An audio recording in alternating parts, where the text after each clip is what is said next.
No cabe duda que aunque la palabra de Dios siempre es la misma, no cambia porque es una palabra eterna, de sabiduría infinita y de infinitas posibilidades, animada, alentada por el Espíritu, por eso es fuente de la revelación, es Dios mismo que habla al hombre.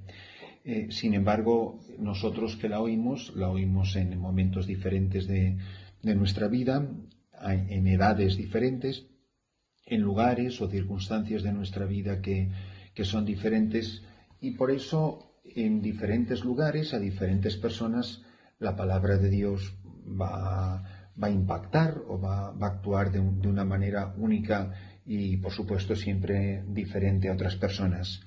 Por eso, en mi caso particular, sí le veo una relación muy estrecha, muy íntima, una palabra que continuamente está animando y alentando mi vocación misionera.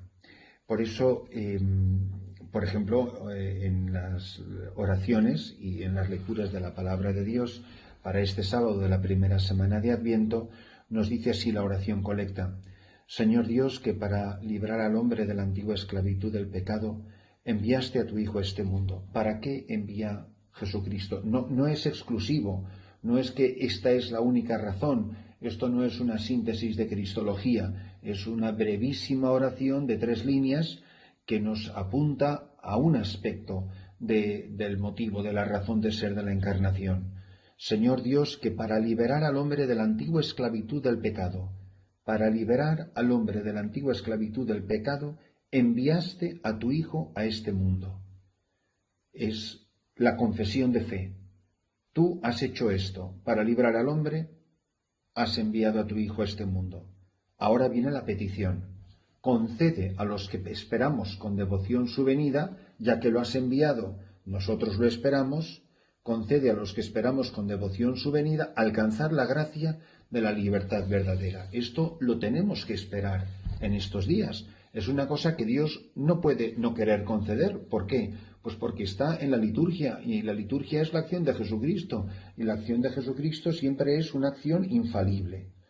En la oración sobre las ofrendas decimos: haz, Señor, que te ofrezcamos siempre este sacrificio como expresión de nuestra propia entrega, para que así cumplamos el sacramento que tú nos diste y se lleve a cabo en nosotros la obra de tu salvación.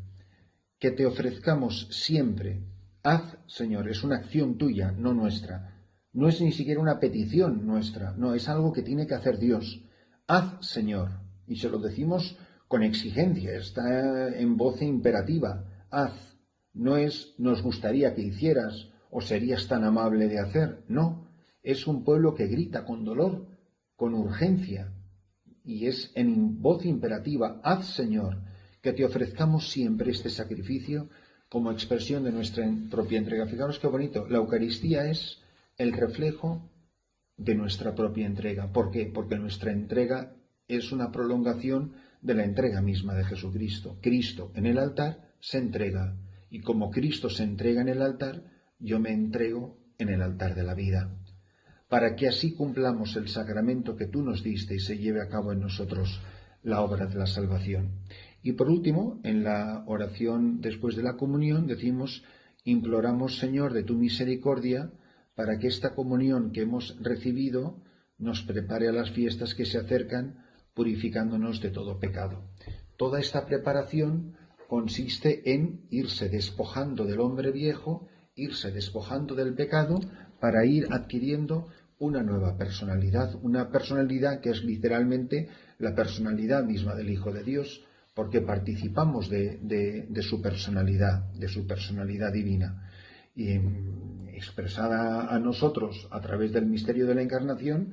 Pero la personalidad de Jesucristo es solo divina, porque Jesucristo no es persona humana, solo es persona divina.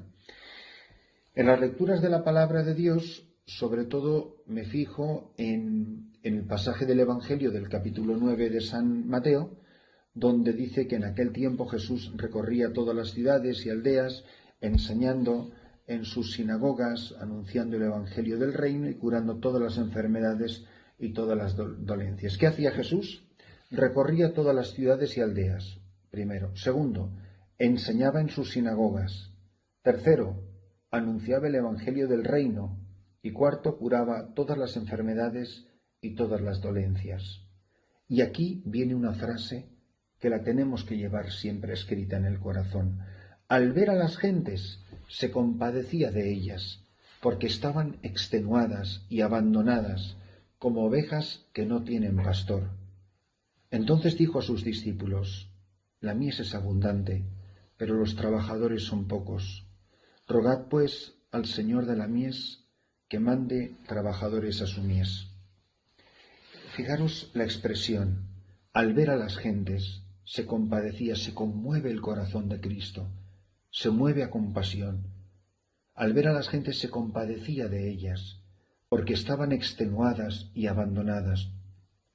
Gente cansada, gente agotada, gente que ha perdido el sentido de la vida, gente que no sabe para qué vive, gente que no sabe ni de dónde viene ni a dónde va, que vive en la fantasía de confundir el placer con la felicidad. Y entonces dice que siente compasión porque no tienen pastor. ¿Quién no se ha sentido así alguna vez? ¿Quién no se ha sentido alguna vez como una oveja sin pastor? ¿Cuántas veces no estamos rodeados de gentes que están extenuadas y abandonadas? ¿Y cuántos millones y millones de personas están abandonadas porque todavía no ha llegado la Iglesia y por tanto no ha llegado Jesucristo y no ha llegado el Evangelio? Y por eso están perdidas, están extenuadas y abandonadas. Y dice: la mies es abundante, pero los trabajadores son pocos. Rogad, pues, al Señor de la mies que mande trabajadores a su mies. Bueno, pues es un ruego urgente. Pedid al Señor de la mies, pedid al dueño de estos campos, que es este mundo, que envíe más trabajadores a su mies. Por eso la vida de oración juega un papel tan capital en la vida cristiana. Y por eso cada uno de nosotros tiene que mirarse muy mucho a sí mismo y preguntarse si de verdad está viviendo, tomándose en serio el Evangelio. Y por otra parte, ¿de verdad somos una iglesia que reza por las vocaciones, que pide por las vocaciones? ¿Estamos convencidos de que las vocaciones dependen en gran medida de la oración de toda la Iglesia? Los padres de familia se dan cuenta de la responsabilidad tan gravísima que tienen, de que Dios no puede llamar a un hijo que ellos no han concebido, que Dios no puede llamar por su nombre a un hijo que en el deseo de su corazón estaba ya ahí y no lo ha podido llamar, no lo ha podido enviar. ¿Por qué? Pues porque no ha sido concebido. Pues es una responsabilidad gravísima la que tiene aquí toda la Iglesia. Y por eso la invitación a la oración incesante: orad al Señor de la mies, al dueño de la mies, que mande obreros a su mies. Pedidle, rogadle al Señor que tenga piedad de las multitudes que no tienen sacerdote. ¿Cuántas comunidades no tienen sacerdote? ¿Cuántas comunidades este domingo no van a tener la Santa Misa? ¿Cuántos sacerdotes están agotados y extenuados porque no dan abasto? ¿Cuántos sacerdotes atienden multitudes de parroquias, cansados, agobiados, que la gente no les responde? ¿No os podéis imaginar lo difícil que es decir la misa número 3 o la misa número 4 cuando eres sacerdote?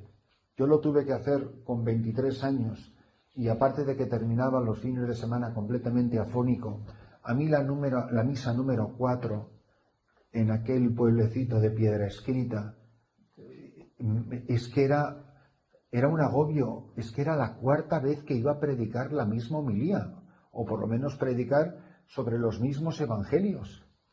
Y claro, pues se te hace muy difícil. ¿Y por qué? Pues por falta de sacerdotes, por falta de pastores, por falta de hombres que digan sí al Señor, y todas las tareas apostólicas que se quedan sin llevar a cabo.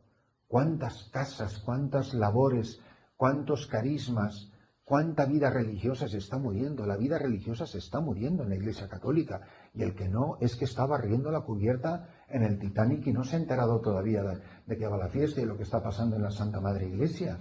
Pero la situación es gravísima.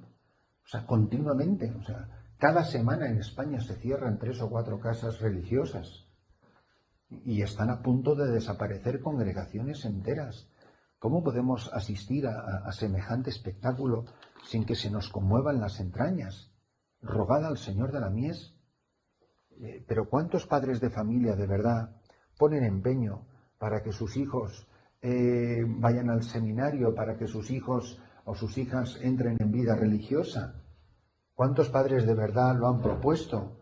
¿Cuántos de verdad están dispuestos a sembrar la semilla de la vocación en el corazón de sus hijos? Pues a mí me parece que tenemos todos una responsabilidad gravísima y no podemos abdicar de ella. Y la oración de todos alcanzará la gracia necesaria para que tengamos las vocaciones sacerdotales y religiosas que el Señor quiere para su Iglesia. Porque el Señor no quiere a su feligresía, el Señor no quiere a sus hijos, el Señor no quiere a los miembros de su Iglesia muertos de hambre porque no pueden recibir la Santa Eucaristía, porque no hay quien celebre los sacramentos. ¿Habéis pensado cuántos enfermos se mueren todos los días sin recibir el sacramento de la unción de enfermos?